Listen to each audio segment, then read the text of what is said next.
ஒரு அடர்ந்த காட்டின் ஓரத்தில் அமைதியான ஒரு பள்ளத்தாக்கு இருந்தது.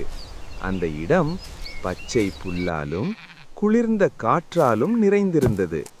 அந்த காட்டில் 2 அழகான மான்கள் வாழ்ந்து வந்தன.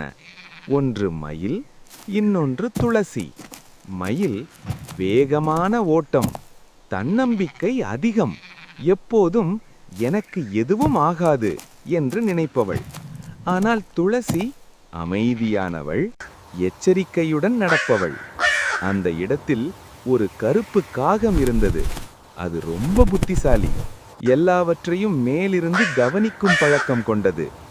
மான்களின் அருகிலே அது தினமும் வந்து காவல் காத்தது.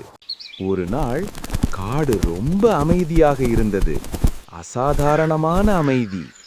காகம் மேலிருந்து பார்த்தது வேட்டைக்காரன், புல்லுக்குள் மறைந்த ஒரு வலை. எதையும் கவனிக்காத மயில் வேகமாக ஓடி வந்தாள். ஆ, வலை! மயில் அதில் மாட்டிக்கொண்டாள்.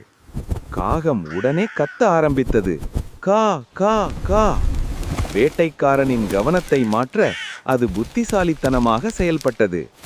துளசி மயிலின் அருகில் நின்று சொன்னாள், பயப்படாதே, நாம் சேர்ந்து தப்பிக்கலாம்.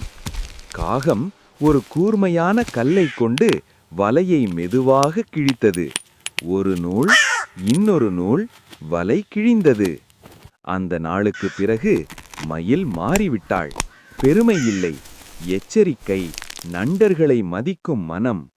காகம் மெதுவாக சொன்னது, உண்மையான செல்வம் வேகமில்லை, பலமில்லை, உண்மையான நண்பர்கள்தான்.